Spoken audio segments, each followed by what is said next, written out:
everybody. Hi.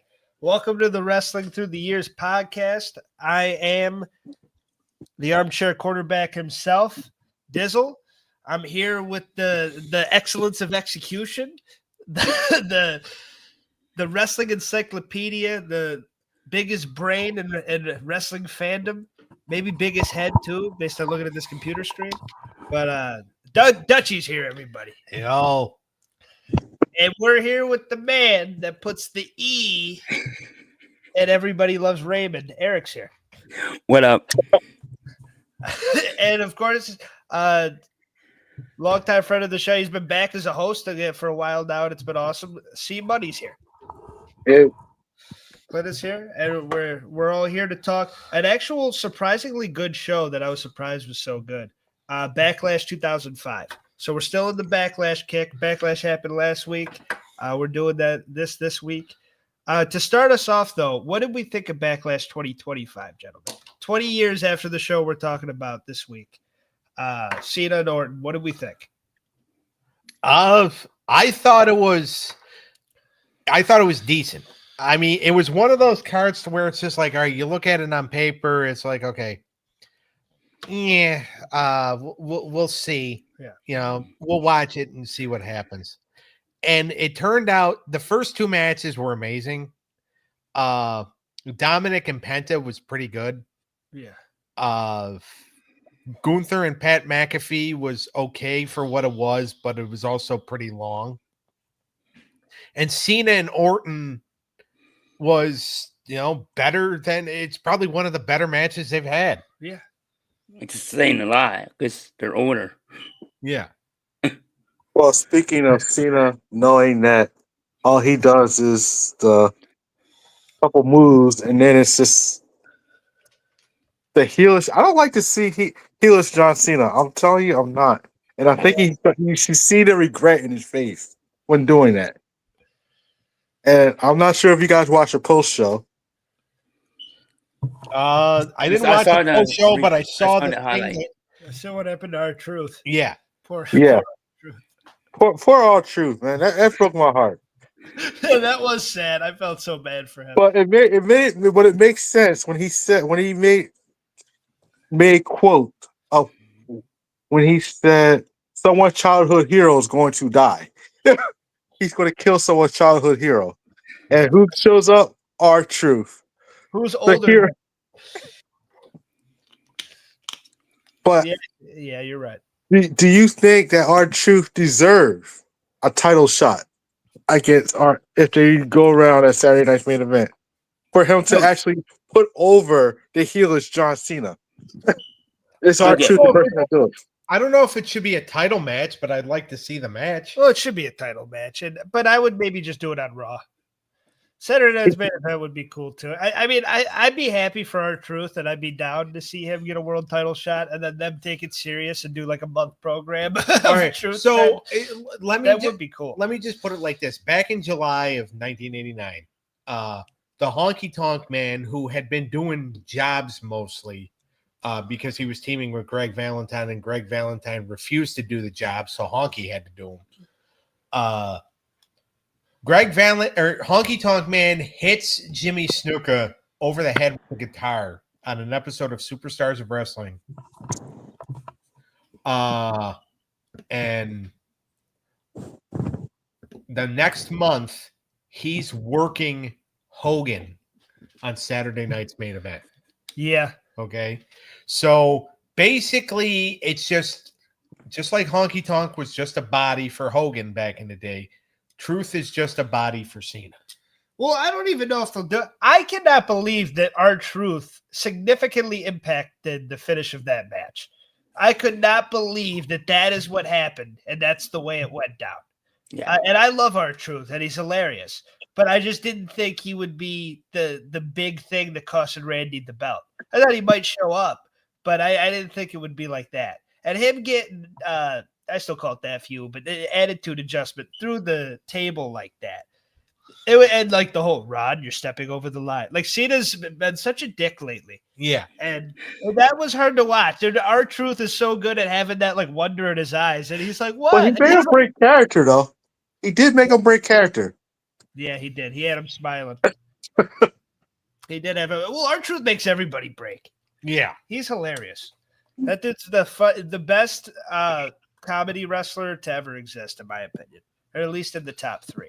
Like Cole Cabana can eat a bag of dicks compared to R-Truth. Don't forget Santino. Oh, yeah, but Santino's bad shit is really bad. Yeah, And it is. Yeah, R-Truth has a couple bobs, but he's usually pretty. You always at least chuckle at something he's doing. Yeah. Remember, there's some Santino that is cringe today. Yeah, Maybe not back it in the a couple day, but weeks it's ago. cringe Yeah. today. we watched it. We watched it at Backlash 2009 when he tried to bag JR because he was getting. I skipped that. Coached Remember? by Khali, yeah. But remember when Truth? They were in. Were they in Milwaukee? Yeah. And he said, or no, they were in Green Bay. Oh, you fool! And he said, Milwaukee, Wisconsin. And Cole's like, we're in Green Bay, you fool, or something. Yeah, the or cities something are mixed up, but yeah, that's what. Yeah. And Cena later on came out. And he goes, they beat R-Truth so silly. He forgot what city he was in. And then it just became one of those things to where like you couldn't take Truth seriously anymore. Yeah, he got, but then he built the character off that for the next day, and the whole little Jimmy stuff. Like he's just hilarious. He's good at being that delusional guy. When he did, like, he was wrestling Kane on an episode of Raw, and they did the little side thing where he's like, Kane always talks about the fire and burning, and then he looks in the camera and goes, "Wait a minute, who the hell am I talking to?" And then that's how they just ended the. I watched the Capital Punishment match with his heel turn with him and Cena. Yeah. And it's actually a pretty damn good match. So if they want to run that back, they could. Yeah. With the roles reversed. Now, can you picture R-Truth hitting Cena with the AA, with the 5-knuckle shuffle? As much as he... That would be really good. What if Truth won the title? That would be insane. That would be fine. If they could never say Triple H is a predictable booker ever again if Truth beats Cena for the belt. Well, let's put it this way. One thing I don't like about Backlash, it was just too predictable. Everything, but Becky and Myra was the only unpredictable match out there. Because we all thought, we had Myra winning. That match was all winners was all predictable. No, I had Becky winning. Well, you're different. No, I think. Well, a lot of people I think had Becky winning. No, I agree with Clinton though. A lot of people. I thought that Lyra. Wait, because I think me and Daniel was the only one that picked Myra to win the match. Yeah. Me and Clinton agreed on it, and she did. No, Danielle and I think picked Becky. Yeah, you picked Becky. Yeah, we Becky picked lost. Myra. You guys are getting Becky lost. Becky lost the match. Lyra won. Yeah, I know. I think and it's that's the why other way around. Maybe me and Clinton went for Becky, and so we got that. No, I did not go for Becky. Don't throw my name in there. Okay. I did not. Right? Yeah, you guys went for Lyra, so like you guys were predicted, but like it wasn't. That match to me was unpredictable because I thought for sure they were going to get Becky the title. Well, first of all, that match was just a really good fucking match. Yeah, that was a really good women's match where I thought they made Lyra look a bit. I thought the job of getting Lyra over or making her look good that Becky had to do, I thought she did it great. Yeah, by the way, that was the first women's intercontinental title match that was on a PLE. Yeah. Since they brought the title in. And they had the crowd, the roll-up win, the finish. Everything was good. I really liked that one. I will agree with the predictability. What's one thing I didn't see? The 4-way, I knew it was going to go the way it went. I just didn't. I wasn't expecting Jeff Cobb. Yeah, that was a. But I agree. I thought the people that say it's underwhelming. I didn't think it was underwhelming because I thought all the wrestling was really good. But I do see they didn't do as many twists and turns. But I mean, does everything need them? No, not on a show. All right, so you have a show, which, by the way, has a 3-hour time limit because WWE and UFC are partners. UFC had 3:15 on that night. Now, instead of starting your show at 6, so giving yourself another window or a wider window, you start the show at 7. So now you have 3 hours to get this thing done. Yeah. All right, because you have to be done by 10 o'clock because your bosses also run UFC, and if you take eyes off of their firstborn, because they bought UFC first, if you take eyes off their firstborn, Dana White's gonna have a you're getting hit with a switch. Yeah. I mean, that's how most childhoods were anyway. Not mine. I just got dad's foot put in my ass. But so like you have a 3 hour you have a 3 hour window. So it's just like, all right, well, what all twists and turns are you going to do in 3 hours? But also it's just like, all right, it's a 3 hour show. We expect them to be done by 10 o'clock because none of these matches are really going to go that long. But the wrestling was pretty good. It just Gunther and Pat McAfee, I feel like, because Pat McAfee showed that, I'm not intimidated by Gunther, and Pat showed that he used to be a punter. Because he got his ass kicked. Yeah. But yeah, I mean, I enjoyed the majority of the show.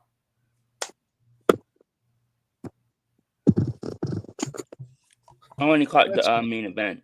So. The main event was pretty good. Yeah.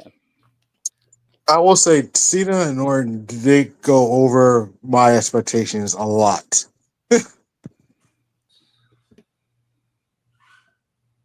I will give you that. Yeah. I mean, Orton hitting everybody with an RKO, beautiful. Setting up Nick. Yeah. But the low blow title shot finisher for Cena, I'm just not feeling it. Well, I mean, other guys technically are feeling it, but their nuts are for sure. Yeah. Cody's still icing them. I haven't seen that motherfucker. Hopefully tonight. We're not going to see. They're doing the right thing, though. They're keeping him hidden so that when he returns, everyone's going to lose their fucking mind. Who, Cody? That's the play with it. Yeah. Well, there are rumors saying that he might win Money in the Bank, but I think that would be like the biggest screw job out. No, I would not want to see Cody Rhodes win Money in the Bank to get that title match. Never. No. He doesn't need it. I disagree. It should go to Seth or Baker. I think it should. Why the hell do they need it? I think Seth will need it over Braun. Braun cannot have it all because of Seth Rollins. I would give it to Braun wasn't part of Seth Rollins' group. I would have had Braun Breaker winning Money in the Bank this year all the way. I'd like to see like Drew or Elliot Knight. No, Drew had his chance and he blew it. No, next. He's one of the best characters on the show. You know who probably should win it? Even though he's already got a title. Why not give it to Dominic? Yeah, I mean, how much does the guy need though right now? I mean, Finn Balor, I think, will jump off a roof if that happens. Well, I'm just waiting for the Finn Balor turn, the turn for them to all turn on Finn Balor. I'm just waiting. And I think we're waiting for Liv Morgan to come back for it to happen. It is coming. I'm going to say Penta. That's interesting. That's an interesting choice. What kind of RKO do we think R-Truth is getting tonight, though? Speaking of R-Truth earlier. Because Randy's getting his revenge tonight at some point. They're both on SmackDown. I think R-Truth has, just like the skits he's been doing with Jimmy Uso when he's doing Let's Go Cena. Cena sucks. I think Randy's going to be nice to him at first. And then that's different. Chanting for a guy backstage and costing me the world fucking title are two totally different things. He is getting but Orton knows Truth is not up there. You saw how confused he looked before you hit him with the RKO. You're giving Truth that he gets the pass? Yes, I'm giving Truth the pass. You want to know why? That he's messed up in the head, yo. So is Randy, though. He hears voices. He's getting RKO'd and he might get punted. Well, Jimmy Uso tonight, he's wrestling in the Money in the Bank qualifier. It's him, Phoenix, and Solo. That'll be good. And I'm trying to think who needs to get put in that match. And now, obviously, with Jeff Cobb being in Solo's corner, it probably makes more sense to put Solo in there because you're not going to give Solo a new enforcer just for him to lose. That match is made for Rey Fenix, though. The money in the bank. Yeah, imagine what he could do in a Money in the Bank match. Yeah, it'd be his best, like the best stuff he did in AEW. But I will say Solo will not win the match, all because I think this so-called Bloodline 2.0 is falling apart faster than all over a U.S. title. I think Solo's going to.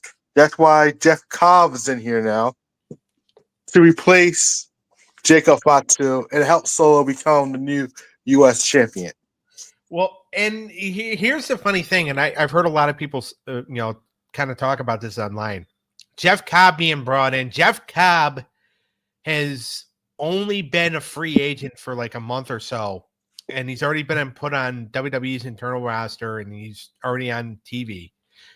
Hikilo, who signed a contract with WWE and has been on their main roster, has been on their internal roster for a year, has yet to be put on TV. It was speculated he was going to be part of the Bloodline because, by the way, he's Tama Tonga and Tonga Loa's brother. Oh. So they're like, all right, he's going to get, he'll be put in his Bloodline. He's still waiting to get put on television. That just goes to show how bad Tonga Loa and Tama Tonga were, that their fucking brother is getting punished and not getting put on TV just because they suck. It doesn't say how bad Tama Tonga is because there's nothing wrong with that man. Tonga Loa is the issue. Tama Tonga got the barking or the whatever the fuck he does. He got that over. Yeah, people love doing that. But it's just like it's like when you get turned down for the writing job because Triple H listens to me on the podcast. Yeah, I agree. But Tonga Loa can't even hit somebody in the balls right. That was his issue. Yeah, he missed a ball shot. I've never seen that before. Cody's like, what happened? What did he do? All right. He's like, wait a minute, why are you touching my toes there, Tonga? Yeah, Tonga. Like my testicles are up further. Right. All right. So moving on, we're gonna rewind and get in the time machine. Everybody, I don't know if we'll all fit. Me and Doug might have to take a separate one. I'll get one with Eric. Wait a minute. No, that's my man. I didn't like that. But we're gonna go back in time 20 years. We're going back 20 years for God's sakes to talk about 1st. Backlash. Yeah, May 1st. It was May 1st, right? Yes. Yep. May 1st. Backlash 2005. Triple H billed as Triple H and Batista 2. I actually thought this was the Hell in Cell, but it's the next one. That was Bad Blood. Yeah. Or no, Vengeance. Vengeance. Oh, but yeah. Which that was a really good Vengeance pay-per-view, by the way. Yeah, 2005 had some good pay-per-views for Raw wise. Yeah, SmackDowns were a little less to be desired, but that's a good idea, Doug. We might have to do that. I think we already did. Not in the YouTube era. Yeah, the YouTube era. Yeah, this show was surprisingly very solid, and 2005 was a good year. But this is the best Batista's ever looked, and he'll get there maybe with The Undertaker because he had really good chemistry with him. But Triple H, and we've talked about it on the show a bit, of Triple H really liking Batista, so really wanting to make him look like a star. It worked. Because if you watch the WrestleMania match, you watch this match, and then you watch the Vengeance Hell in a Cell, that's a great trilogy, man. Yep. I'm not saying it's Flair and Steamboat or nothing, but it's a damn good trilogy of matches to watch if you want to watch. One of my favorites. And it makes you really like Batista. And he was my guy as a kid. And that's how I became a Batista fan. Yeah. Because of this rivalry. Well, it was an excellent face turn. That's how you turn a heel into a face. Exactly. And that's exactly what they're going to do with Braun Breaker at the end of this whole thing with Seth. But Yeah, like he's going to be able to lift up Heyman for a power bomb. he'll You spear him. don't need to. That dude is a monster spear artist. Yeah, you can spear him into another dimension. He can spear the baked potato into the oven. You know, it's funny. Like when CM Punk called Heyman the Penguin the other day, it's just like now I'm picturing Danny DeVito. Yeah, and then he started waddling down. It's like, oh, I'm never going to be able to unsee this. I think that was like the best part of Raw right there. Is when that because Raw was kind of slow. Fat before that? Yeah, you could call him a fat I just penguin. remember the penguin part. He called him fat, though, in the ring, from what I remember. He said something like, you fat snake, or something like that. Yeah, you fat little snake. That's what he called him. And then he called him the penguin. It's just so funny. That stuff's good. But, yeah, Backlash 2005. So where are we, Doug? Manchester, New Hampshire. Yep, at the Verizon Wireless Arena. We had 14,000 in attendance, and this is still the era of pay-per-view where people bought stuff and didn't just have a subscription to the cock for $9.99 or whatever it is now. I got charged $15. $320,000. Or well, not dollars, but the buy rate was $320,000. It's pretty good. Let's compare it to Judgment Day the next month, the SmackDown pay-per-view. It did 100,000 more buys. So Batista's a bigger draw than John Cena, at least in that month. It wouldn't go on to be like now. That. Would it be? Is it more Batista's a bigger draw than John Cena, or Triple H is a better bad guy than JBL? Triple H is a better bad guy than JBL. JBL's a good bad guy. I don't think it's really either of those. I think it's Raw was better than SmackDown at the time. I think that too. But let's put it this way: when Raw really started picking up, when they had what was it, Bad Blood, when he was able to defend both the WWE and World Heavy. No, it's Vengeance. It's when they had both the main titles on there. That's what really made Raw into that 2006 before Batista got drafted to SmackDown, and that's when they merged them finally. No, because that's when be right back.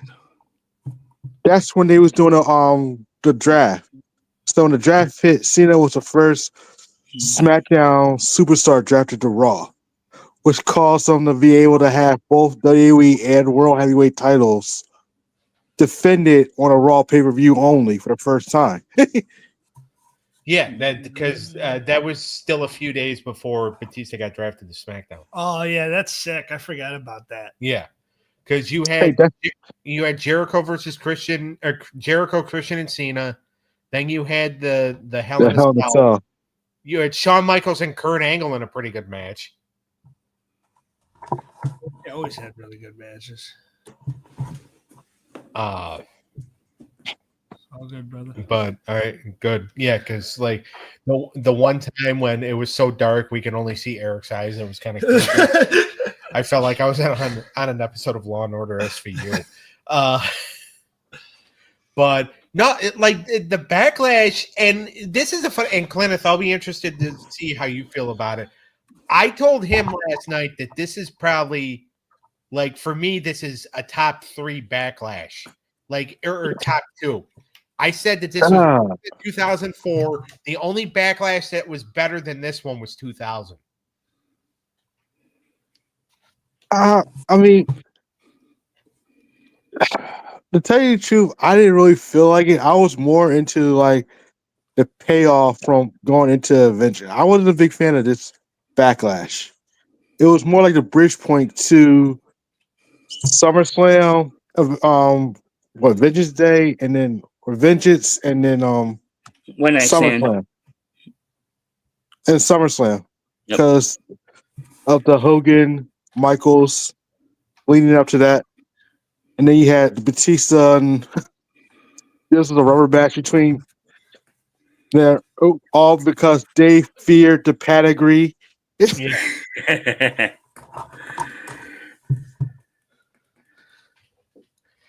That's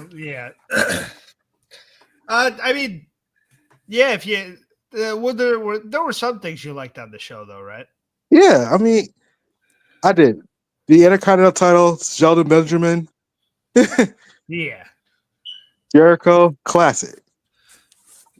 It's Yeah, funny Tag Team that Turmoil, I wasn't a big fan of that. And then the whole thing with Vishra and Trish and Kane, that could have been that kind of was cringe. that was I'm I worried thought it it was right there. actually a pretty good match. I thought it was better than I thought it was going to be. Yeah, it Well, was. we'll get to tag team turmoil in a second because like that was actually one of my favorite parts of the show. And then like I'm trying to get a certain somebody who I was watching the show with last night. I'm like, hey, watch this finish, and he's talking about some other show that he was watching. And I'm like, watch the finish. He goes, what's the finish? And I said, it's right here. He goes, oh, back to what I was saying. It's like, watch the match, motherfucker. The hell with David Schwimmer and Band of Brothers. It's a good show.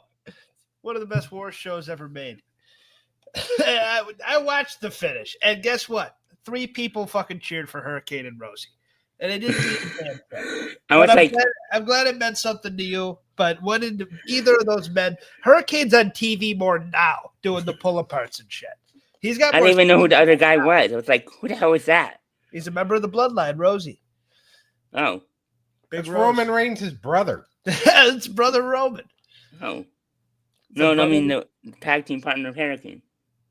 Yeah, Rosie. That was Rosie, Rosie's brother. He's a Samoan, for God's sakes. Remember, he was in 3-Minute Warning with Jamal, who was Umaga. Oh, that's right. Okay.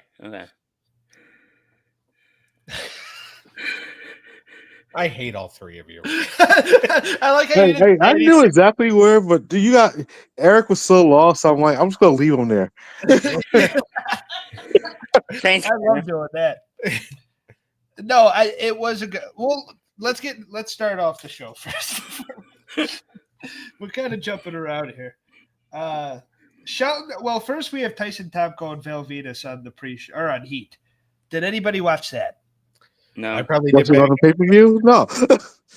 I mean, I used to Sunday watch night. Sunday Night Heat before the pay-per-views. Well, I didn't know if you were. Yeah, but we can't watch Sunday Night Heat before to watch the pay-per-view now, can we? We only have 2 years those left. episodes of Heat aren't on Peacock. Yeah, Yeah. I missed that show. But he was by 2005. Heat was ass. yeah. When it first started, By it was pretty 2000, by fucking 2002, Heat was ass. good. Even though you can still watch like Bryan Danielson on there and some When they used to do the halftime Heat, that was pretty cool. That was cool. Oh yeah, that was real cool. That was a good Super Bowl halftime. The Rock and Mankind. That's still the empty arena match is goated. Yep. But the first match on the actual card is Shelton Benjamin and Chris Jericho for the Intercontinental Championship.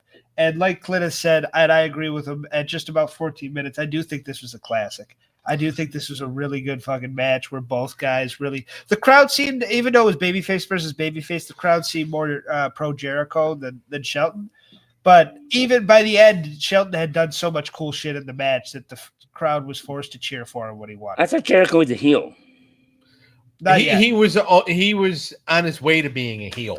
Okay. And it's funny because, like, they ran the storyline where, Jericho had his Fozzy guitars come out and he did that Shelton's a little bitch and all that. And like that was because like he really wanted the shot and he felt like he could beat Shelton. And Shelton, by the way, was on like this monumental run as the Intercontinental Champion. He was one of the top baby faces on Raw. Yeah. Like it went Batista, Benoit, him. In my opinion. Yeah. Isn't it amazing to see him still 20 years later? I'm happy for him. And the fact that he's actually still doing really good shit and he's actually more out there than he ever has been. Yeah. I'm super happy. I'm I've happy been a Shelton for him. Benjamin fan since I was a kid. Yeah. I always loved Shelton Benjamin because I started comprehending. I always watched it with him like a little kid watch, but I started really like understanding what was going on and like actually being able to follow the program right when he got drafted to Raw and had the match with Triple H and they disrespected him and then he beats Triple H and it's a big deal. Like I was all in on Shelton from the start. And the fact that he does not have a WWE championship or a world championship, Vince McMahon can take it. You don't have charisma, pal, and shove it right up his ass. Yeah. There is no excuse to why Shelton shouldn't have been a world champion. At And- least a stint. Exactly. And what's funny, later on in the year 2005, like they did this thing, and this is how you could tell that Vince McMahon was starting to lose interest in Shelton when Shawn Michaels did the promo because Shawn and Shelton were about to teaming up for a match, and he goes, Shelton, when you faced me on that episode of Raw back several months ago, you were awesome. But since then, what have you done? Like, because it's not in Shawn, because Shawn, being a born again Christian now, he can't just say, "Oh, you're dog shit." Even though I'm pretty sure that's what Vince had written in the promo. And it's funny because Shelton should just break character and be like, dude, they're booking me like shit. What do you want me to do? Yeah. He's like, they made me bring my mom in. She's not even my mom. Yeah. He's like, they're screwing me. Because, I mean, he is one of those that just, if he was in the Triple H era today, Vince he didn't, I mean, I think he saw it, but they always thought, because Shelton was always an okay promo. Not a bad promo, but just an okay promo. But in the ring, he was excellent, though. And it's not even just they trying to say athleticism. No, he had ring psychology. He put on a great match. He was physical. He is a great professional wrestler. So there was never an excuse. Shawn couldn't talk that great, and he was a champion. Bret Hart, I mean, they do have their stints of greatness, but there's plenty of guys that were just okay talkers that were world champions. How long did it take before Daniel Bryan was a good promo? Yeah, exactly. And Shelton's doing fun shit now, but back and watching it, it's this dude was fucking cut. 2005 here, he was like jacked. He was fucking huge, especially next to Jericho, who, I mean, he didn't have the boobs he has now, but he was still getting a bit doughy. Yeah. And what's funny is that, like, you have Shelton Benjamin and Charlie Haas, who Shelton was always going to kind of be the star because of, his background, and he's a former college roommate to Brock Lesnar, and everybody always thought he was going to be the star. That Charlie, they just kind of brought him up to the main roster because they felt sorry for him because his brother passed away. And it's just like Shelton gets drafted to Raw, and he gets this major, he gets this pretty big push, and he's getting over as a babyface. Charlie remains on SmackDown. Glynneth, you look gorgeous. And you're about to screw it up, Doug. Yeah. And Charlie stays on SmackDown, and he gets Rico as a tag team partner. Yeah, Charlie wasn't given the same love. The only good thing is that's how he was able to get close to Jackie Gata, and he ended up marrying her. Now, unfortunately, they divorced back during the pandemic era. Back during the pandemic, I guess that's what happens when you have to stay home with somebody 24/7. But and Shelton's still on the run because this is a month after he's the best person in that Money in the Bank match. Yeah, because that Money in the Bank match belonged to him with the moments and stuff. He was the one he was like the Jeff Hardy-esque that everyone was talking about at the end of like, oh my God, can you believe Shelton fucking jumped from the top rope and landed on top of the ladder? I remember when I saw that as a kid for the first time, I was like, what the fuck? I've never seen that before. Now the Young Bucks have probably done it 1,500 times, but yeah, and they've done everything. But well, anyway, but yeah, no, Shelton has always been, and even now, this whole Hurt Syndicate and MJF thing. Yeah. And I hope it doesn't lead towards, MJF kicking Lashley out of the Hurt Syndicate, because I think that would be dumb. I would like to see this go on for a few months. Yeah.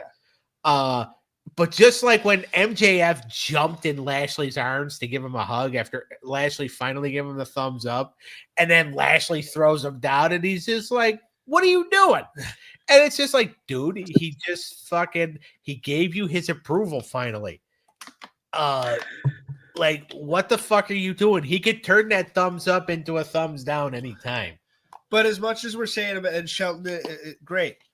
He also had a hell of a dance partner in Chris Jericho. It was, I know he doesn't have the public favor now, but still one of the best to do it. And back then he could still, this isn't my favorite era. The Y2J 2005, right before he leaves Jericho, isn't my favorite. but I still think this was a really good match. And he's in ring. What's bad about Chris Jericho? Especially he was in good shape. Like he was the man. Yep. And he always prided himself on his work. Yeah. But what would you think of difference? Because this is all built on the fact that Sheldon beat Jericho at Taboo Tuesday as a vote-in. Yeah. He did. This is finally Jericho getting his rematch. And he lost again. Yeah. And he lost again. He had a rematch the Raw after, but that was like 6 months prior. But Shelton had run through everybody. Well, that's why they were building that heel turn for Jericho because they didn't have enough faith in Christian to face Cena alone. Yeah. That's what it was. Yeah, that's one of the reasons Christian left, because he was all excited to do this program with Cena and be a top heel. And they're like, no, we need Jericho. You're not enough star power. And he's like, you're never going to believe in me. I got to go to TNA, I guess. Christian left after in late 2005 or 2006. I think around 2000 because he did a SmackDown stint too first, right? Yeah. Yeah. At Taboo Tuesday 2005, he basically, because he asked Vince, he's like, can I get a push? Vince said, you're not Edge, pal. And he goes, okay, well, my contract's up. I'm going to leave. See ya. Yeah. And then that's the story of his career, is never getting pushed that big in WWE and then going to another place and doing the best work of his career. And then what's funny is that, like, he went to because Batista wrote about it in his book. When Batista wasn't being a piece of shit in his book, he told, I guess Christian went to Batista and said, hey, I'm leaving. Like, this is my last night. He goes, why? He goes, because they're not doing anything. Like, they're not going to push me. I deserve to be pushed. And Batista is just like, you're doing good work. He goes, no, I'm not. Like, I could be doing a lot better. And everybody. He left, which was probably the best thing for him to do. Yeah, I mean, he needed to prove that he could be that main event guy, and they weren't going to do it. TNA would, so. And then he did kind of prove that. But there was a thing with Batista when they did an overseas tour. They were booing Batista cheering Christian, and then when it aired on SmackDown or something, it wasn't. They edited it out. He said something about that when he was talking about leaving. But so there was a couple times they kind of tied him down, which is unfortunate. Yeah, well, that was the Raw before this, right? Because they worked a match in London, and I think they were cheering because when Triple H hit the pedigree on Batista, the place popped. Yeah, pedigree's a cool move, though. Yeah. All right, let's give this a rating. I'll give it a 4. Very good opener. Okay.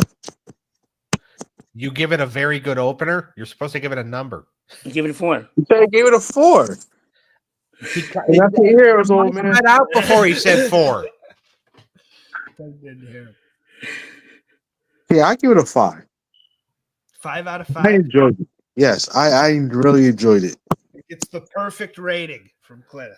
I hate to do this, but I'm gonna agree with Eric and go 4. Well, I'm gonna make it even worse because I'm giving it a 4.7. I'm going decimal. I'm sorry. It's not a perfect match. It's great.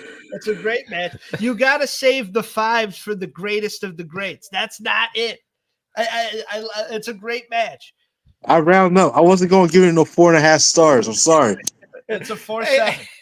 Clinton, just remember, I'm not the one that decimaled. I was going to, but I was just like, I can't make Clinton mad in the first match. I'm gonna wait till later. Yeah, I saw you and Eric not doing it. I was like, oh fuck, I'm gonna be the guy. But yeah, it's a 4.7 for me. It's right there. It's a great match. It's phenomenal, but not quite a 5 for me. All right, let's move on. I wonder how these people feels about these decimal ratings on who's listening to this now. We can do a poll. Comments. That's probably going to be hopefully it's short so people can answer. Yeah, please. I want to know. One of the shorts last week, it had 6 likes last I looked. I haven't looked since. But there was actually a comment on there because somebody commented on it and I responded to him. And then another person commented and said, who the hell are these people? What did they say? And I just answered, I go, podcasters. That's how it works out, though. You Google John Cena once, and then you see us and other and a bunch of you just see wrestling. Yeah, Google John Cena and see this. All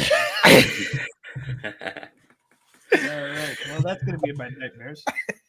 All right. So the next up, the much lauded. I'll text you a picture of that face later. I appreciate that. Well, I mean, I'm not far from you. We lived. I can see it free every day. So I feel so sorry for you. Yeah, but every time I tell you I'll wake you up with this face, you'll be like, "What? Do you want to keep your teeth?" All right, the much critically acclaimed tag team turmoil match. We've all been looking forward to talking about this one. Apparently, it's the greatest match on the card. I wouldn't say that. I just said I enjoyed it because I was a fan of Rosie and the Hurricane. But here's my problem. I'm a fan of Tajiri and William Regal, and they got screwed.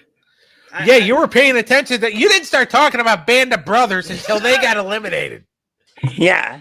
They got eliminated, what, first or second? Well, they lost me. When you give it to La Resistance. They were the third team in the match, okay? Well, they started the match. They beat the Heartthrobs, which, Eric, you and I got to do that dance next time you're over here. The dance of Romeo and Antonio, where we're kind of tugging towards it. We'll make that. We're going to make it a short? Yeah. The fact that around this time we had the Heartthrobs, we had Deuce and Domino, we had the Dicks, we had the Gemini, the two twin brothers. The amount of shitty tag teams that were coming out during this era is insane. The Heartthrobs had some decent dance moves, though. Yeah. But they're we think today's tag team is bad, but wow, 2005. Well, I don't think the Heartthrobs could drop jaws in a TLC match like the current tag division. But who's better, Pretty Deadly or the Heartthrobs? Pretty deadly. Pretty deadly. Pretty deadly. Eric? Okay. All right. Well, I tried to get the Heartthrobs over, but yeah, they were one of the big forgettable teams. I was like, oh yeah, I forgot about those idiots. Which I mean, it takes anyone to make it to the big time. If you make it to a WWE match, you did something right. So there's no shame in. They debuted on Raw in Madison Square Garden. Yeah, so that's awesome. But they were a filler team that lost a lot. I think that's a fair statement. And then they didn't last long. So, but they were in this and they got beat by Tajiri and Regal, which is one of my favorite odd couple pairings in wrestling. Those two were always hilarious together and a fun team. And who's the Maven? Maven and Simon Dean. Wait, which is hilarious. I love Simon Dean's theme song. The whole thing. It's just like it's basically like the music you would play during a fucking exercise tape. Yes. I like the whole Simon System thing. For the only thing I remember about Simon Dean is that one pay-per-view where Bobby Lashley beat the shit out of him and then fed him like 100 cheeseburgers, like a big tray of cheeseburgers, and stuffed the cheeseburgers down his face. That would be the punishment I would want for losing a match. It looked disgusting, though, especially because the burgers were falling on the mat and Bobby was picking them up and shoving it in. Oh no, I'd want them on a platter and not touching the ring mat, and also covered in barbecue sauce and bacon. But that's a good burger. You're making me hungry. What do we think of it? What do you think of the tag team, Clint, that is Maven and Simon Dean? It was one of those. I guess I'll call them a junkie. It's just like it wasn't meant. It was just there for thriller. This was two people paired up so they could take another loss. Yeah, I wasn't a big fan of them. Clint, just so you know, your camera froze. Oh, great. Oh, there you are. All right, now I see your eyes moving. And it froze in a you looked mad. I thought you were pissed. No, he looked like he was asleep. I was like, what did you say? But yeah, Simon Dean, which Jerry the King Lawler pointed it out. It's hilarious that Simon Dean is the fitness guy and he's chubby and Maven's in great shape. And it's like the dude that's not the fitness guy is actually in great shape, and then the fitness guy's kind of fat. But poor Maven. Like I mean, I kind of did like him and Simon Dean together. But then, like, you know, he gets put in the fact where he's doing jobs, and then his last match on Raw is against Viscera, and the last thing you see is Viscera technically fucking Maven in the ass. And then dry humping him. And then, well, I'm saying what it looked like. And then fucking Maven 3 weeks later during the cuts gets released. It's like, okay, yeah, Maven, this is what we think of you, pal. You've been a loyal soldier for us for 4 years. You're gonna get fucked in the ass by Viscera. And then we're gonna fire you, pal. He got engulfed in Viscera. But by the way, and listen, it worked out for Maven because he has a successful YouTube channel now that gets hundreds of thousands of views, and he's Andy quit walking funny after the whole thing with Viscera. All right, calm down. But he became a big deal on YouTube. Get excited. He is a big deal on YouTube now in the wrestling community, and he kind of blew up. His career now is kind of bigger than it was then. But being honest, and listen, I never got in the ring. I'm not a wrestler, armchair quarterback, just a fan. Just my perspective too, and I'm happy that Maven's successful now. But if we're talking about him as a wrestler, he sucked. Maven sucked. Clint, did Maven suck or was he good? I think Maven was was a failure of Tough Enough.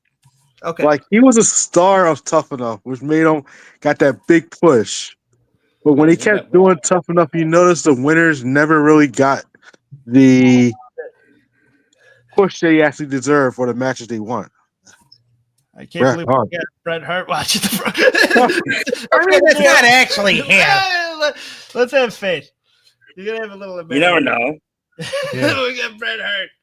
I'm sorry, I did catch you off guard when I saw that too. That does. We're getting some good viewers now. Thank God we're not talking about Goldberg. You mean Oldberg?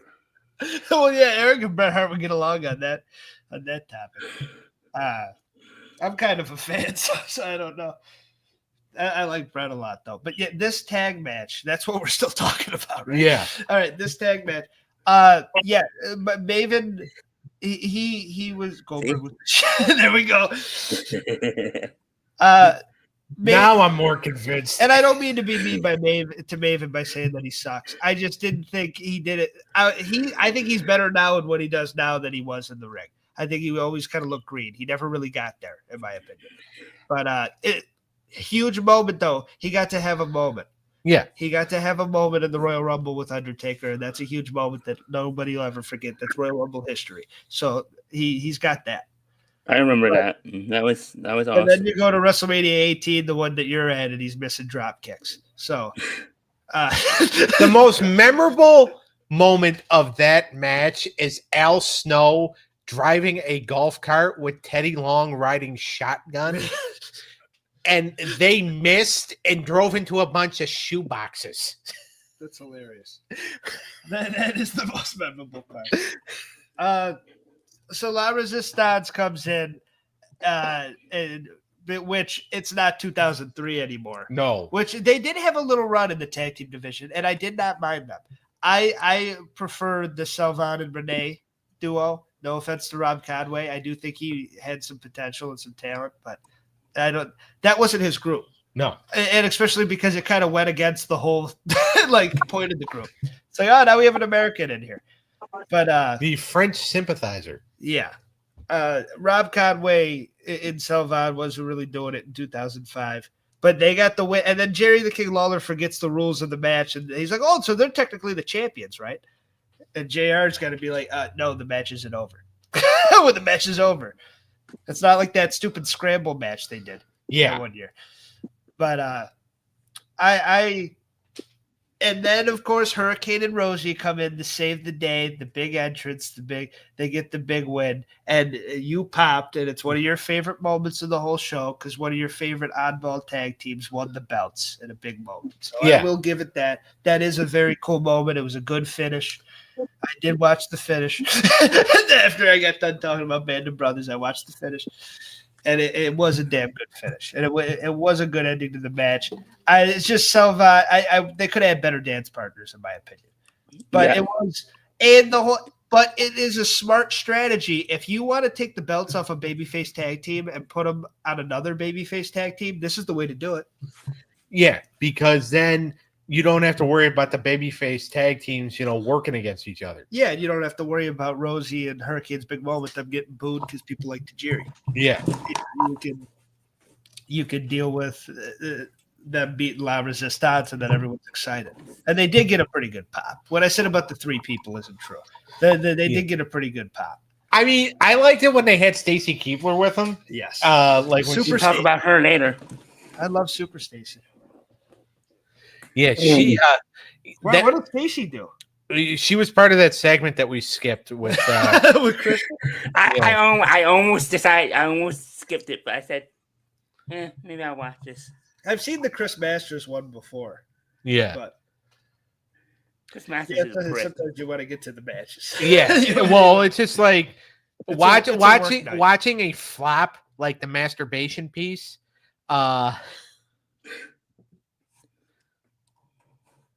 We have a Renee fan in the building. Well, Rene Dupree was a very good, and he had, a good singles run. He was a very. He had a good singles run. Yeah, because he could also talk too. I like the puppy. Fifi. Yeah, I was a fan of Fifi. And the little strut he did in the ring. What was that called? Like the French tickler or something? That's what Taz called it. And he would do like, I'm a Frenchman. I do French things. And it's just like, all right, Taz, you're killing the guy's gimmick.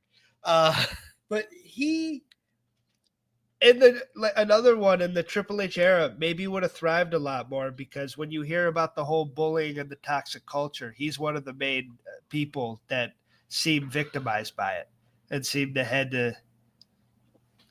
Oh, okay. He just did a pod. But because apparently Bob Holly was a dick to him on JBL, like a lot of people were kind of assholes to him because he was a young guy in the business.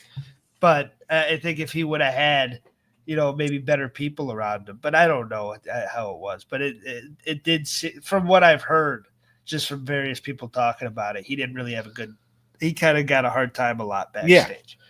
Yeah. Him and Miz, you had your guys again, picked out a lot.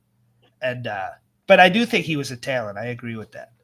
I do like Renee. Oh, he definitely was. Cafe de Renee is the name of his podcast. Yeah, it is good. I've listened to a few episodes myself. I listened to the episode. I listened to a couple of them actually. I listened to one, Paul London, and then there was another one. Oh, Kid Cash, who, by the way, is as miserable as you think Kid Cash might be. Multiply that by 50. Yeah, and he really is a miserable bastard. He was good at the ring too, though. Yeah, he put out a. Well, I like Kid Cash. Cash in TNA was fucking badass. Yeah, and I like the little Pitbull team with Jamie Noble.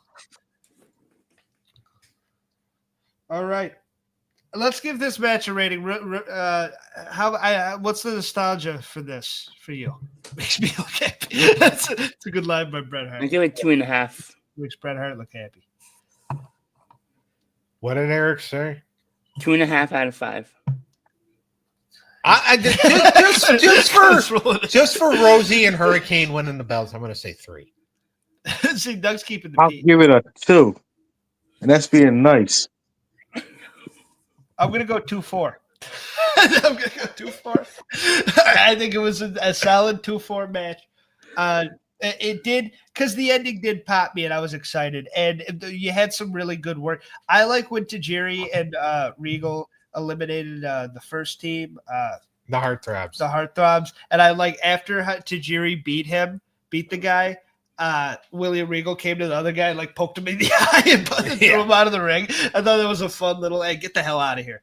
Like that was I like the concept for the match, but none of the teams interest me besides. team term, like a good gauntlet match is always fun, even though there was an era like in the PG or towards the end of the PG where Vince was doing it every week. Yeah. But a good gauntlet match can be fun. A tag team turmoil is always really fun because tag team seeing multiple guys come out, like that's always a really fun match. I do it.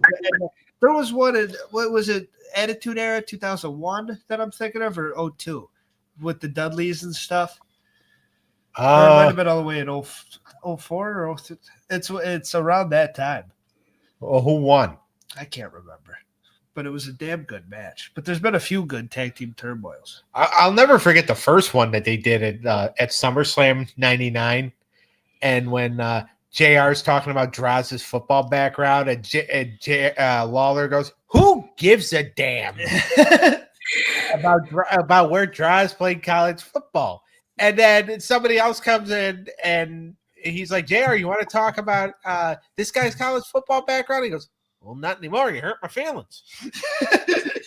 And it's just like, that came from either Russo or McMahon. Yeah, someone was trying to piss JR off, and it worked because JR was like, well, fuck you. Because his whole thing was bringing legitimacy to wrestling and talking about the college sports and stuff and really building these guys as athletes. Yeah. And that's back when Vince and the other Vince, it was entertainment. It's all about entertainment, pal. It's not about athletes and wrestling. It's sports entertainment. Yeah. Well, what's funny, too, is back when he first started in 93, JR brought that, sports-centric thing where he would talk about the college backgrounds, and Undertaker and Macho Man both went into Vince's office, and Undertaker goes, if he brings up my college background, my college basketball background, it's going to kill the character, and then I'm going to kill him. Well, that makes sense. That's fair. And then and Randy was just like, he doesn't need to bring up my baseball background. Yeah. Well, yeah, but why not for Macho Man? Undertaker, I understand because of the whole undead thing, but for Macho Man, why not just say that he used to be an athlete too? Yeah, I don't know. Like they were just also be a great baseball player. I don't know. I mean, and he played for the Cincinnati Reds. I always liked when JR did it, but I did find that hilarious. Even though I felt bad that they hurt his feelings, I found it hilarious. The way he was like, well, not now. I'm not that. Fuck you, pig. Yeah. That was funny. All right. Edge and Benoit, last man standing. This had really good story to it. It was a really good match. It's fun about this pay-per-view because you're watching people that made the Ruthless Aggression era on the rise, as in Batista and Edge. These are two guys that are either up and coming, and Benoit is coming off of kind of an underwhelming championship run, but a really good moment at WrestleMania 20 and a great Royal Rumble win and all that. And he's still a pretty over babyface on the show. And him and Edge, and they have the built-in story of the Money in the Bank the month prior when Benoit was kind of the guy that was going to win it. He's climbing up the ladder. Kane hurt his arm earlier in the match, and then Edge takes a steel chair to the arm. Benoit falls, and Edge grabs the Money in the Bank. And now Edge becomes a superstar after this, and now he's kind of on this. And we talked about the perfect babyface booking. I think Clint, you said the perfect babyface booking for Batista. Would you not say that this is perfect heel booking for Edge? Oh yeah, I think this really turned over the heelish Edge character. Made us believe that Edge can be a world champion. Yep. And another wrinkle to the storytelling here is they're former tag team champion partners. Yeah. So they've held the tag titles together before. They were both from Canada. Yeah, that's another wrinkle to it as well. So this was really good storytelling, and then Edge pulling out the brick and smacking him in the back of the head, and then I think that would kill the match though for me, yo. I wasn't a fan of that. And also, last man standing matches have the potential to become really boring. they're a fun idea and it's a fun concept. Oh, this guy's so brutalized that he's down for 10 seconds. But when it's multiple times where you do one move and then the refs count to 10 and you can hear the crowd. At first, the crowd's like 1, 2, but then they and then you can tell everybody's getting bored and they do it 4 more times. And it's like, all right, Benoit, lose the fucking match and give it 10. Let's go. Like it kind of gets into that. Last man standing matches can be really fun, but they can fall into that trap a little bit too, in my opinion. We're getting to that. Unfortunately for you, Mr. Hart, we're getting to that. And it's not the one where Shawn kicked Hogan in the face too, which is one of my favorites. Yeah, might be one of his too. I don't know because Shawn looked good. It was a good move by Shawn. That one was all basically a nostalgia act, just blowing Shawn and Hogan the whole time. Yeah, pretty much. That was annoying. Yeah, we'll get to that. And I'm a big Shawn fan too. So now you're gonna make Bret Hart leave the we lost Bret.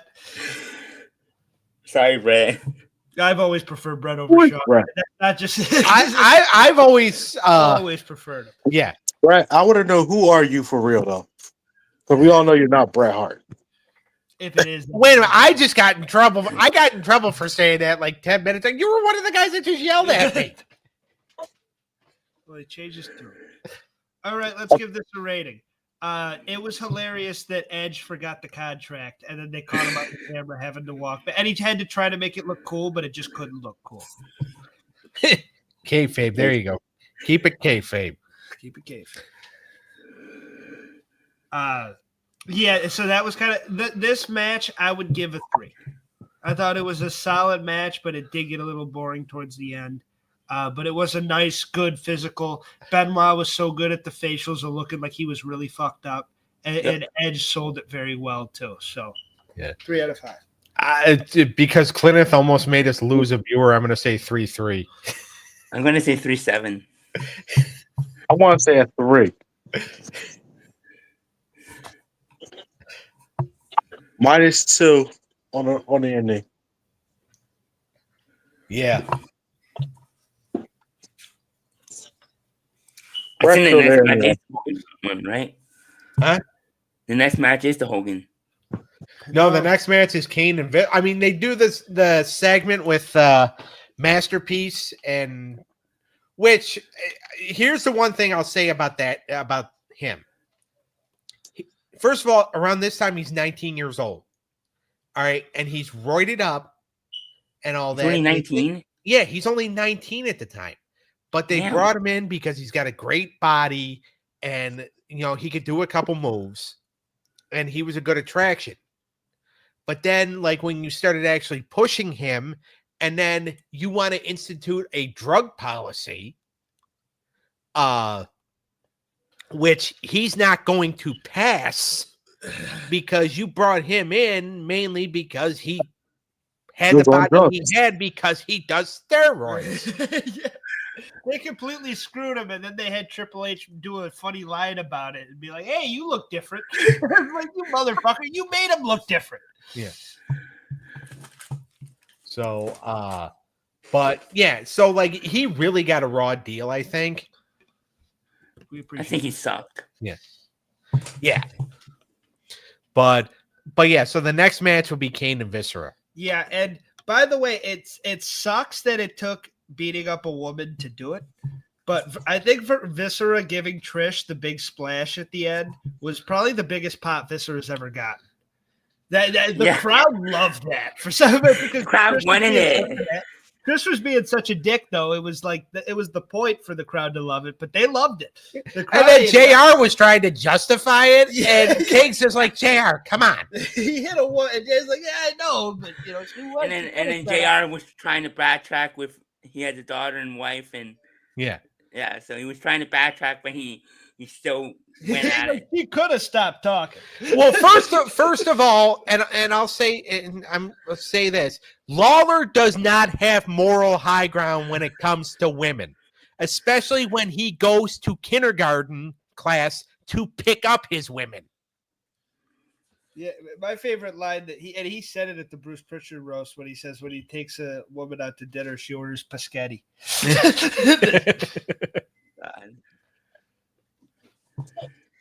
I mean, yeah, pretty much. Yeah. I had Liv Morgan beat the shit out of Braun Strowman. But then I felt bad because Braun got cut after. Yeah. Well, he's back in some kind of capacity because he's going to have a food show on either on Peacock or on USA. Through WWE? Yeah. Even though he's not wrestling with the company anymore? Yeah, I think everything had been filmed beforehand. But yeah, they're giving him a food show. Which, by the way, he's kind of big. I would give him a food show. Yeah, and he eats a lot. Yeah. What I've heard him talk about. Kane and Viscera, way better than I thought it'd be. It gives it a 2 for me. I did not hate this. The Kane and Lita, and by the way, poor Matt Hardy. Oh my God. You have to watch the TV and you see this big red giant ugly motherfucker making out with your girlfriend. And then you got to turn off the TV and then find out that Edge is banging her behind the scenes. Matt Hardy was having a tough 2005. And didn't they fire him right here? Or like, yeah, and he got let go. Yeah, he got let go because it's just like, all right, because he was making such a huge fuss about it, and then Vince is just like, they're getting over, pal. Either like it or leave. And then Matt's like, my girlfriend cheated on me. Why should I like it? You're fired. And then he gets fired. And then the fans are just like, you're firing a guy because his girlfriend couldn't keep her legs closed. And by the way, Lita and the treatment she got after that never deserved that, and the television that they got out of that. And Lita's one of the strongest people ever. She deserves it, to tell you the truth. No, we can't do that, Clinton. No. No. I felt for Matt Hardy, and any guy would. If you was in his shoes, you would do the same thing. I know, but I'm talking about the next 3 years on television playing into it and the crowd chanting slut at her and the whole night and her just it's the biggest ploy because not only that, Cena used it. A lot of whoever Edge faced and they were together, she was like vocal point. The slut of the century. But it sucks. It's watching back. It's like poor girl. I do feel bad for Lita because she played into the character and she made it work. Damn it, and good for her. And she made it work. Good character on the show. But I'm not gonna. She did deserve it at first. For the 3 years, the last night of the company, you have fucking Crime Time selling your panties. Yeah, dude, come on. I mean, that was funny. I mean, come on. How much you got? $1? Funny, and I'm not saying that I wasn't on WWE Shop looking for like a. My nephew wants to say hi to people. You're killing me. Want to say hi? Hey, Dayton. Hey, buddy. How do you know my name? Kid, I've known you since you were little. Yeah. Doug knows. He knew since you was a baby. How? Because you visited him. I never visited him. Yes, you did. What's his name? Doug. Well, that was 11 years ago. It's a long time. It's a great point. Yeah. I hope that's a short. All right. The horrified look on his face when he found out I knew his name. Reminds me of a date one time. Yeah. If that's a short, that's going to get 1 million views. All right. It should be. Hulk Hogan and Shawn Michaels. We all gave this a rating, right? Or did I just? We all gave it a rating. I gave it a 1.5. I'll say 2.5. I'll give it a 1. That's fair. Trash. We have the Italian Muhammad Hassan, who's playing an Arab American character, which I always thought there was money in Muhammad Hassan. And I always did and they had big plans for him. He was getting a mega push, and they were talking about even someday, taking the title off Batista, putting it on him. Obviously, that's not the way it goes, and it ends up really bad for him. But they had plans for Muhammad Hassan. Bless you. And him and Daivari, they were kind of a presentable force. I feel bad for them here because they're just here to get their ass kicked by a nostalgia act. But the one good thing is it's two of the best theme songs in pro wrestling back to back. Sexy Boy and Real American back to back was a vibe. That was a vibe. Those are two of the best theme songs of all time. And I won't start singing even though I want to. I still say Macho Man's theme song's up there too. It's great. No, it's not. Not Macho Man. It's not Real American. I'm a sexy man. It's not that one. Shawn Michaels, but those two and Muhammad Hassan and Daivari bumped their asses off. It was kind of like a couple weeks ago when we saw the beginning of the Cody and DiBiase Jr. versus Batista, Triple H, and Shane, and they were just fucking those guys up. That's kind of how this one went. It was very one-sided where these guys were just getting their asses beat. And then it's just there for Hogan and Shawn to do this. And I kind of forgot. Kept going. Huh? I'm sorry. No, you go ahead. I forgot that this wasn't where Shawn super kick. Yeah, me too. I remember. I was waiting for it to happen. I was like, when is it going to happen? I forgot. That was a great moment. Yeah, that was on Raw. That was a great moment, though. Yeah. Yeah, I remember it. I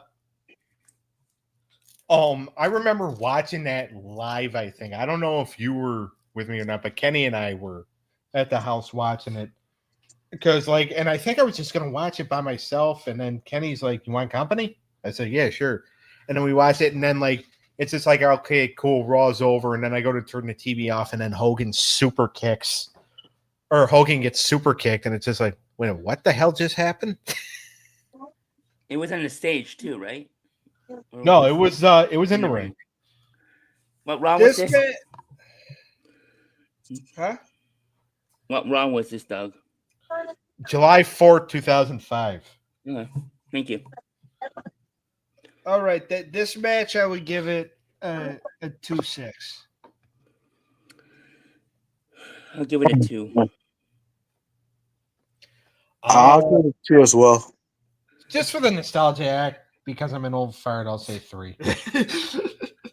Boo. It took too long.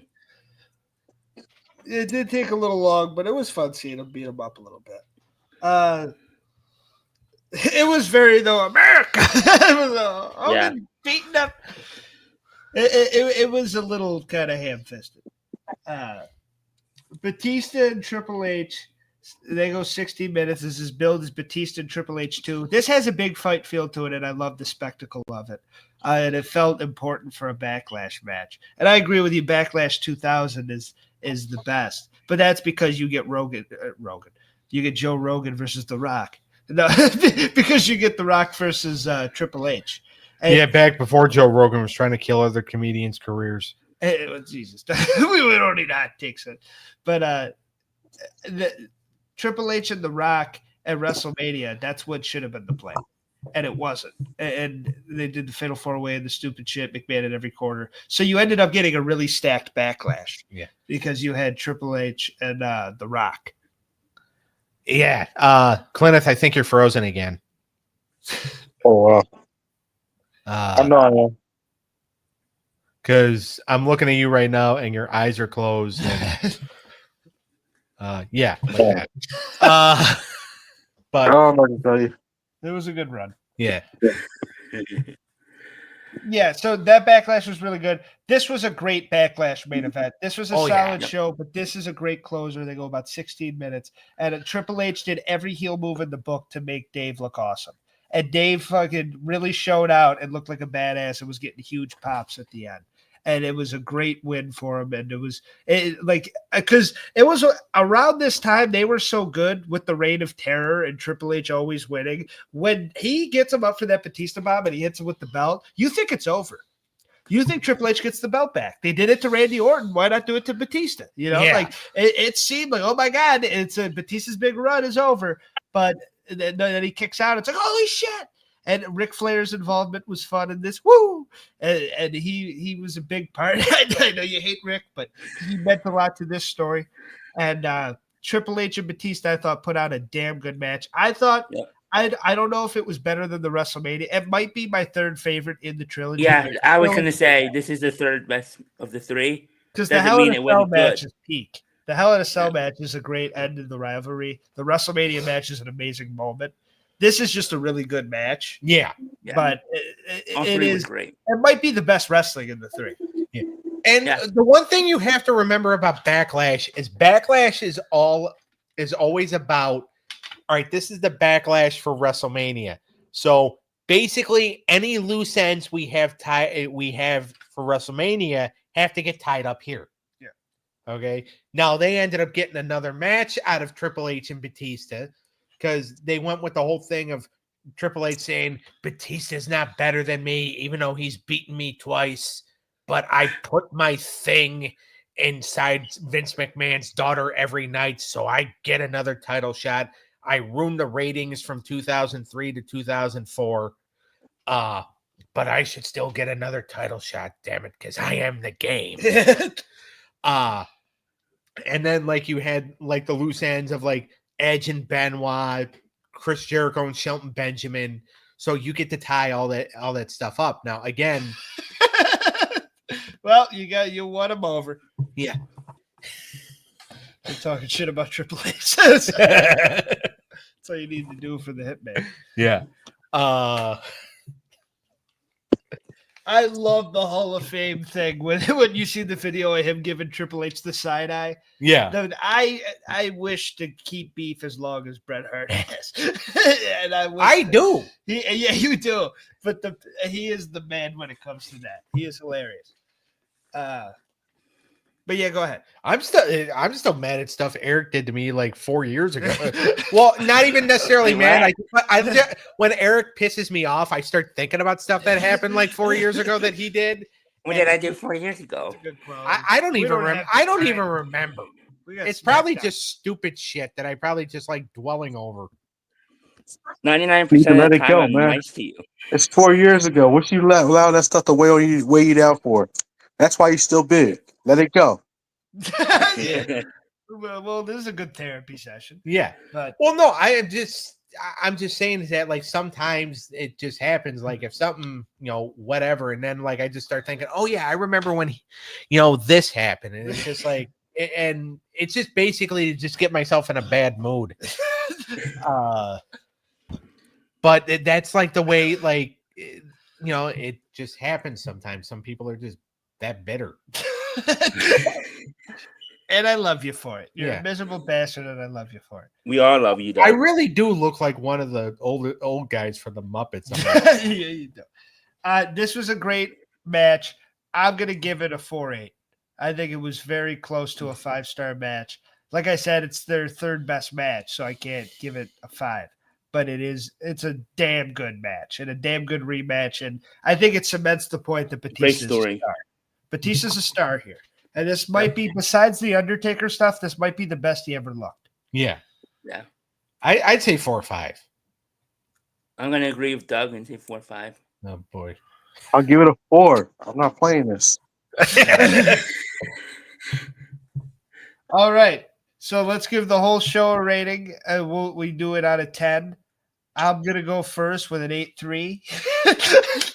Just to get the decimal out of the way. This was an amazing pay-per-view.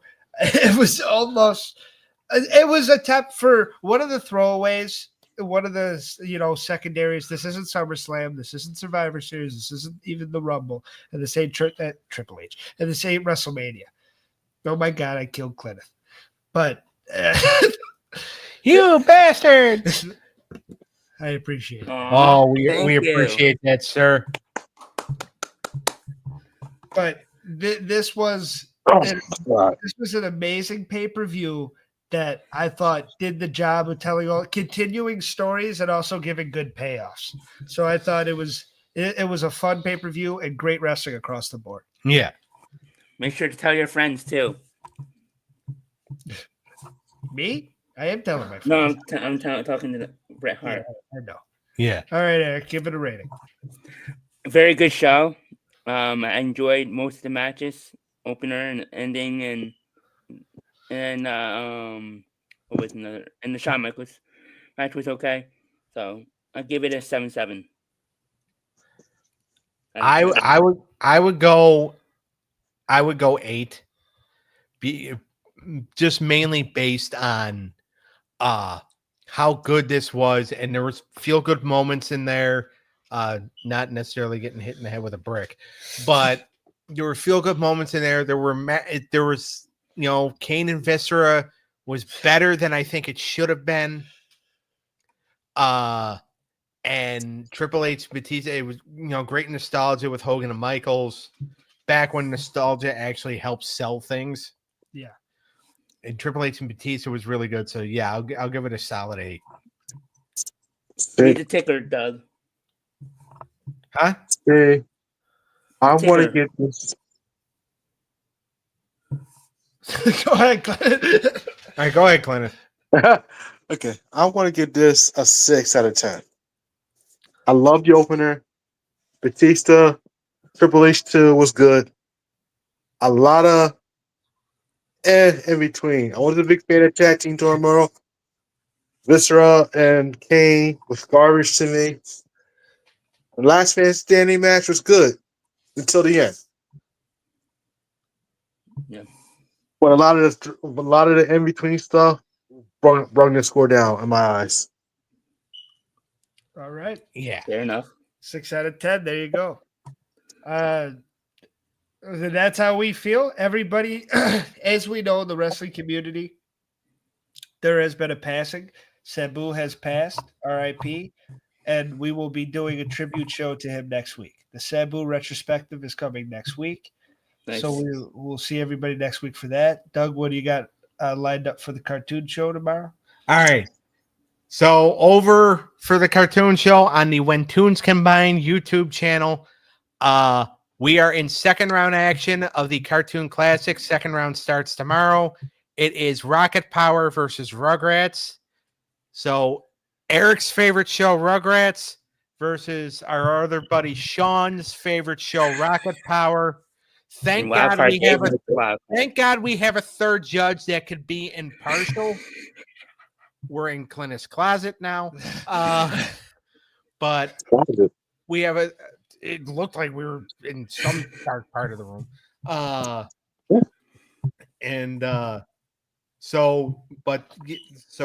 Second round kicks off tomorrow. Rocket Power versus Rugrats.